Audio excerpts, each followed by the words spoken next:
Have you ever heard of the 50-30-20 rule? The rule of money. Welcome to Finan Simple, where money is made easy. And today, we'll explain this very important concept. Were you in a situation where you wanted to save more money?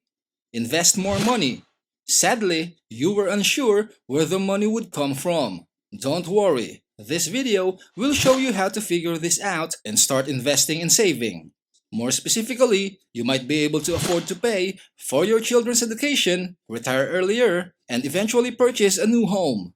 There are definitely a lot of motivations for you to get a handle on your money and make it work for you instead of you working for it. Let's talk about this rule of money, which is crucial to understand and can truly be helpful to a lot of people.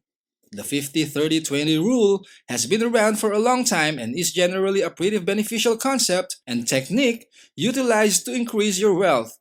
Now, if you're going to use this method, there are a few criticisms in this video near the end, and we share some potential drawbacks that are good to be aware of.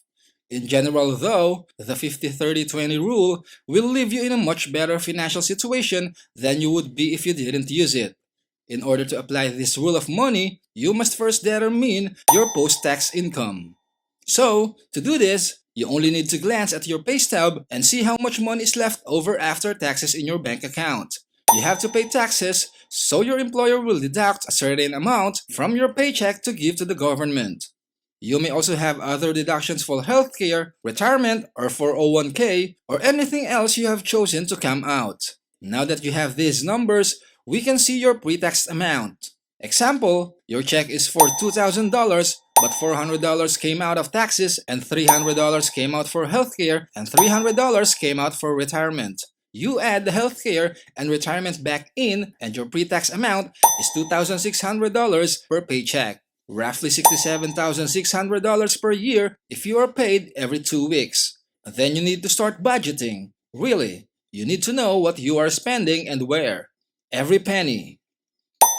So what does the 50 stand for? The 50 is the percentage of your income that goes toward meeting your needs. This is merely a guideline. It doesn't mean that you should follow it perfectly. Instead, you should aim to maximize your needs to a level that equals roughly 50% of your income. In actuality, if your hourly wage is $10 per hour, it could be exceedingly challenging to make your needs be 50% of your after-tax income. Accordingly, depending on where you're living right now, it might be a little bit easier to achieve this if you're earning $15, $20, or $30 per hour. Now that you have that part figured out, what does the 30 stand for? You can allocate 30% of your money to satisfy your wants. The distinction between necessities and wants is really significant. By all means, we have things we need to buy to participate in society, but we don't have to overindulge to present an image that costs us more than we can afford.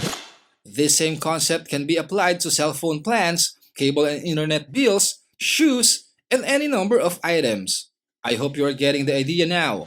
Yes, you may need them for a purpose, but you still need to mitigate monetary leakage here. You may have noticed I mentioned cell phones there. Yes, your cell phone is a want and not a need.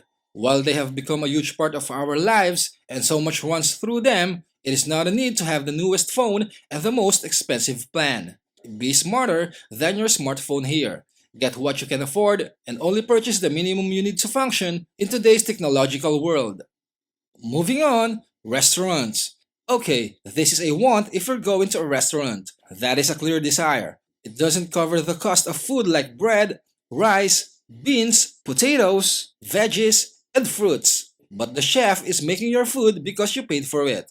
So, along the leisure and holidays, that is something that is categorized as a want. However, that doesn't mean you shouldn't spend money on things. Your life will be boring if you don't fulfill your wants every now and then. In other words, allocate roughly 30% to your wants. You can adjust this a little bit. However, take note that this spending can add up quickly. Imagining you recently moved into a new apartment, so perhaps you want to furnish it. Couch, bed, bed frame, TV, curtains, pots, pans, and dishes for the kitchen. You should get specific items for your kitchen. You shouldn't purchase a premium blender. You need a bed to sleep in, but for now, you don't need the $4,000 mattress. These things add up to a lot, and you'll discover that your once budget is spent a bit too fast. However, conduct a self-audit, monitor your spending, and determine how much of your current budget is going toward wants versus needs. Finally, 20% is allocated to savings and investments. Honestly, this is where you may want to start adjusting a little bit. Once you have done that self-audit and have gotten your budget under control, you may be able to save and invest more than the recommended 20% each month.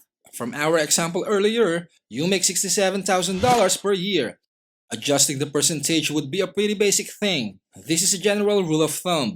Remembering the definition of needs, you would allot $33,500 of your $67,000 after tax income. 50% of your income goes toward meeting your needs during the course of the year.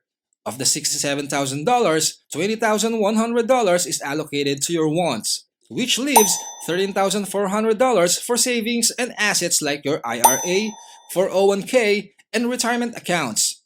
Savings and investments cover all of these items. However, as long as you can reach at least 20%, you would likely be in a much better financial situation than the majority of individuals in today's society. Millennials are nowhere near this number. Even if you're just maxing out your 401k, you are most probably going to be in a considerably better financial situation. Of course, neither the stock market nor markets in general can be predicted with absolute certainty, but they most definitely provide opportunity in a managed account like a 401k or IRA. You need to have an emergency fund and at least something going into a retirement account, but it is essential that you focus on getting out of debt as well. While you are getting out of debt, focus 10 to 15% of your savings and investment money on a debt payback strategy. Now that the debt has been repaid, you can focus on savings and investments. The emergency fund comes next. It's crucial to have an emergency fund with enough money in it to last at least 6 months. This will be useful if you lose your job, have an accident, or need to pay for an unexpected issue. That was the 50-30-20 rule of money. If you make more than $50,000 a year after taxes and you don't live in a pricey city like New York or San Francisco, you can try to tweak these numbers a bit.